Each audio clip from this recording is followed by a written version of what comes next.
बिस्मिल्लाहिर्रहमानिर्रहीम। खादिम हज़रात, मैं हूँ अख्तर अब्बास और आप सबको मेरा सलाम पहुँचे।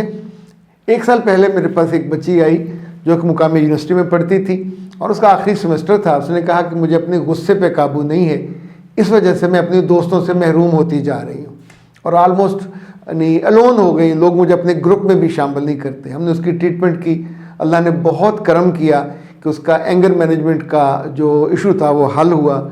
उसकी पर्सनैलिटी में बहुत बेहतर तब्दीली आई। क्या एक गलती, कोताही, एक आदत इलाज के बाद बिल्कुल ठीक हो जाती है या इसका असर रहता है? फिर उसकी शादी हो गई।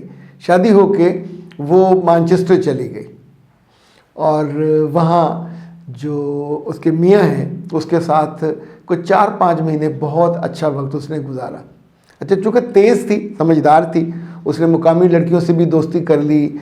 वहाँ मैनचेस्टर में मुस्लिम फैमिलीज़ बहुत सारी हैं, उनसे भी उसने अच्छा ताल्लुक़ बना लिया। जैसे कुछ चलता पुर्जा नहीं होता, वो वाली कैफियत। वहाँ जाके उसने बाहर किसी पे गुस्सा नहीं किया, मगर अपने मियाँ को अब उसने आसान हदफ समझ लिया है और वो समझती है कि चूँकि वो अंग्रेज़ी बहुत अच्छी बोल सकती है, कम्युनिकेट बहुत अच्छा कर सकती है, आँख में आँख डाल के शेर की तरह बात करती है, ये उसका ख्याल है अपने बारे में, तो सबको आगे लगा सकती है। उसे उसके मुकामी दोस्तों ने ये राह दिखाई है कि तुम अपने मियाँ को आगे लगा के रखो और इसको इतना ज़ेरे बार कर दो, इसको इतना डिफेंसिव रखो। एक तो वो तुम्हारे हुस्न के जो जलवे है इसकी ताब नहीं ला सकता, दूसरा उसके साथ ऐसा सलूक करो कि हमेशा डर उसको रहे। तो अब उसने मुझसे जो रब्ता किया तो मैंने उसको लिटरली ये कहा कि मुझे तुमसे इतनी बड़ी हमाकत की तवक्को नहीं थी। वैसे तो इंसान किसी भी हद तक हमाकत कर सकता है। उसने मुझसे पूछा कि सर, मेरी एक मुकामी सहेली ने जो 4-5 साल पहले से शादीशुदा है, यहाँ रहती है, कम्युनिटी सेंटर में उससे उसकी मुलाकात। उसने कहा कि अपने मियाँ को अगर रखना है दबा के तो उसका तरीका ये है कि यहाँ के कानून में तुम जब भी शिकायत करोगी पुलिस को और रात को तुम दोनों मिले होगे तो ये जो मिलाप है ज़हरत, इसको अगर तुम कहोगे कि मेरे साथ उसने रेप किया है, जबरी रेप, तो पुलिस उसको उठा के ले जाएगी और 2-3 माह कानूनी तौर पे कोई मर्द अपनी बीवी से जाके फिर मिल नहीं सकता। अगर मिलने की कोशिश करके एक और केस हो जाएगा कि इसने क्यों डेविएट किया। पुलिस उसके साथ आएगी और घर में उसके साथ खड़ी होगी। उसने जो सामान उठाना है उस बीच में he can not talk with a girl.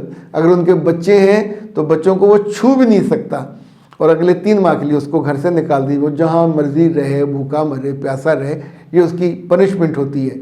और अच्छा, जहाँ जेन्युइन केसेस हैं वहाँ तो इट वर्क्स, पर आप सोचिए इस तरह के मामले में अगर आप एक कानून को, एक सहूलत को, एक तहफ़्फ़ुज़ को टूल के तौर पे, इट्स अ ब्लैकमेलिंग टूल। तो मैंने उससे कहा, मेरे बच्चे कभी भूले से भी हरकत ना करना। लाजिम नहीं है कि हमें मशवरा देने वाली दोस्तें और उनका मशवरा दुरुस्त भी हो। यानी अगर एक अहमक ने अपनी भैंस को मट्टी का तेल पिलाया और दूसरे को भी यही मशवरा दिया, तो जब उसने गिला किया कि तुम्हारे मशवरे से मेरी भैंस मर गई, तो उसने कहा मर तो मेरी भी गई थी। वो मुस्कुरा के उसने नहीं कहा था, उसने कहा मर तो मेरी भी गई थी, पर मुझे यही पता था कि अगर भैंस को मुंह खुर की बीमारी हो जाए तो उसे मट्टी का तेल पिलाते। पर जिस अहमक ने भी जैसे बताया था तो उसका 8-10 लाख का तो नुकसान कर दिया। ज़िंदगी में जितने केसेस मैंने देखे हैं, लंदन में हो, मैनचेस्टर में हो, ये उनके बड़े शहरों में जितने होते हैं, और पाकिस्तानी औरतों के साथ, इंडियंस का मुझे अंदाज़ा नहीं है कि वो क्या करते हैं, पर यहाँ तो बाज़ लोगों ने घर हथियाने के लिए ये किया, बाज़ लोगों ने उनकी जायदाद पे कब्ज़ा करने के लिए किया, बाज़ ने ये थ्रेट वाला टूल इस्तेमाल किया। अब मैं आपको असूल की बात बताऊँ, मर्द को रब ने इज़्ज़त दी है, बावकार बनाया है, आपके घर का सरबरा बनाया, आपने उससे उसकी इज़्ज़त छीन ली, उसका वकार छीन लिया, उससे सरबराही छीन ली, اسے ایک کرمنل، ایک خطا کار، اب تو جب کیس چلے گا اور کورٹ اس کو اگر پنش کر دیتی ہے تو آپ سوچئے دوبارہ آپ اس کی شکل دیکھنے کی آپ کو سہولت نہیں ملے گی، اور وہ آپ کی شکل دیکھنے کا روادار ہوگا کیا؟ پاکستان میں تو آپ پولیس کو اگر شکایت کر دیں تو وہ پیسے لے دے کے تو معاملہ اس وقت تو ٹھپ دیں گے، لیکن کیا شکایت پہ کسی مرد کو پھانسی چڑھایا جا سکتا ہے؟ کسی کو عمر قید دی جا سکتی؟ اس طرح کی بیویوں کی شکایت پہ پولیس بھی جانتی ہوتی ہے اور یہ معاملہ جلدی سیٹل ہو جاتا ہے، پر جو دل میں گرہ آ جاتی ہے اس گرہ کے بعد in most of the cases جو میں جس کا وٹنس ہوں وہ گھر ختم ہو جاتے ہیں۔ بہت کمزور تھوڑ دلے یا جن کی کمر میں ریڑھ کی ہڈی نہیں ہوتی، وہ اس بے عزتی کے باوجود اس گھر میں واپس چلے جاتے ہیں۔ گھر عورت کا عام طور پہ نہیں ہوتا، گھر مرد ہی کا، اسی نے کمایا ہوتا، اسی نے بینک سے لون لے کے اس کو بنایا یا اس کی مارگیج کا سلسلہ کیا ہوتا ہے۔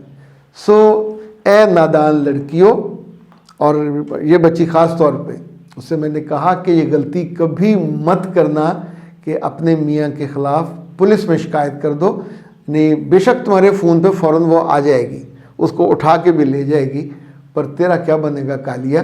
تم وہاں پھر بے یار و مددگار۔ اچھا ممکن ہے کچھ عرصے اگر میاں وہاں کا ریزیڈنٹ ہوا، وہاں اس کے پاس جو مستقل وہاں کی شہریت ہوئی، تو ایسی عورت کا کچھ حق بنتا ہے قانونی طور پہ اس کو، اور سوشل ویلفیئر کو سپورٹیو اماؤنٹ دینے لگ جاتے ہیں، بچے ہوتے پھر زیادہ مل جاتی ہے۔ لیکن اگر میاں کا وہاں کا شہری نہیں ہے، اس کو کوئی 4-5 سال کا ملا ہوا ہے انٹرم پیریڈ، تو ایسے میں تو پھر آپ کی کوئی قانونی حیثیت بھی نہیں ہے۔ اور اگر امریکہ میں ہوئے تو اب تو وہ جو اتنے پرانے ان کو نکال رہے ہیں، تو آپ تو وہاں پہ رہ بھی نہیں سکو گے۔ میاں کو غصہ آیا تو وہ آپ کی ظاہر آپ ڈپینڈنٹ ویزے پہ گئے ہوتے ہو، انویٹیشن پہ گئے ہوتے ہو، وہ منسوخ ہو جائے گا۔ رشتہ تو منسوخ ہو گئے ہوگا، رشتہ نہیں بچ سکتا۔ سو یہاں پاکستان میں آپ میاں، اس کی بہن، اس کے بہنوئی، اس کی ماں، اس کے باپ، اس کے بھائی کے خلاف کیس کرو گے، رپورٹ کرو گے تو بھی رشتہ نہیں بچے گا، اور باہر آپ خود کرو گے۔ اس کا مطلب یہ ہوگا گھر کو لگ گئی آگ گھر کے چراغ سے، تو یہ محاورہ تو جس وجہ سے بھی بنا ہو، پر آپ تو گھر کا چراغ تھے، اور آپ نے گھر کے معاملے کو سیٹل کرنے کی بجائے اسے آن فائر، آگ پہ رکھ دیا، باہر بھیجا۔ اب اس کی تپش اور لپٹیں آئیں گی، اور میاں تو کسی اور ملک چلا جائے، کسی اور شہر چلا جائے آپ کو چھوڑ کے، اس کو جینون بندہ ہوا تو وہ آپ کو چھوڑ دے گا، اور پھر آپ آنکھوں پہ کسوندے کے روئیں گے، اور وہ تکلیف اتنی ہوگی کہ آپ کی وہ سہیلی آپ کو رکھنے نہیں آئے گی۔ یہ بات یاد رکھیے گا۔ اختر عباس کو دیجیے اجازت۔ السلام علیکم۔